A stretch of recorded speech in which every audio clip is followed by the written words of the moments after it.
Sasabihin ko, una na siya. Ganun lang yun. Ano ba yan, oh? Mga lalaki talaga, ang dami niyong palusot. Bahala kayo dyan. Ang daming palusot ng mga lalaki, oh. Mas Gucci!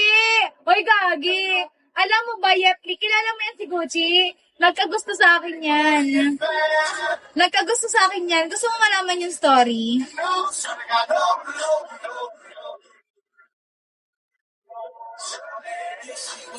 Oo, lodi ko yan, Gagi.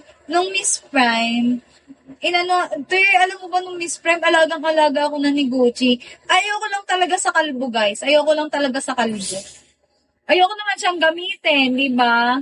Sabi ko sa kanya, ultimano, ayoko sa kalbo. Nagkakilala kami, Miss Prime, yes.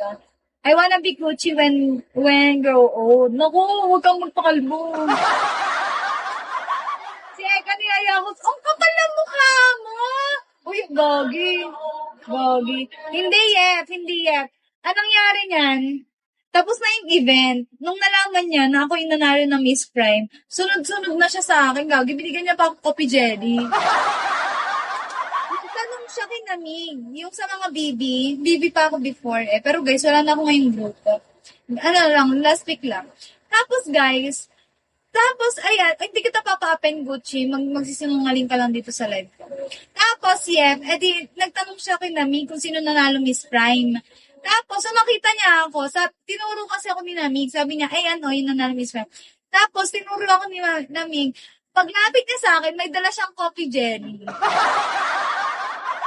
Ayoko, walang up. Kasi magsisinungaling. Anong logi? Walang logi dito, Gagi. Pass. Tapos guys, kasama niya kasi si Namig, kasi bibiyan si Gucci.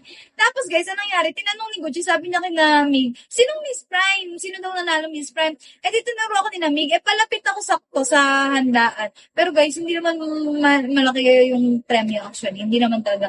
Ang sabi sa akin ni Gucci, labas daw kami. Palibre daw siya. Alam niyo yung mga para-paraan niya. Tapos may dala siyang coffee jelly sa akin. Malay ko ba kung may sleeping pills. Nakain ko, tulog ako sa sasakyan niya. Bawal mag-up mga kalbo dito, pas. Bawal. Ayoko. Bawal. Story mo yan. Excuse me. Kailan kita hinaya sa kwarto ko? Di pa pag mga prime, hindi rin kaya ng. Sino naman tanga yung isa-isang kwarto? Ang dami natin ng Gucci, no? Long Miss Prime ka, so magiging Miss Prime, pag naging tayo, yung wala na tayo dito. Gumawa na sarili story. Hala, guys, na naman sa'yo na inaya ka sa kwarto. Ano yan? Sinaboss, di makada isang kwarto. Sus! Sige nga, nung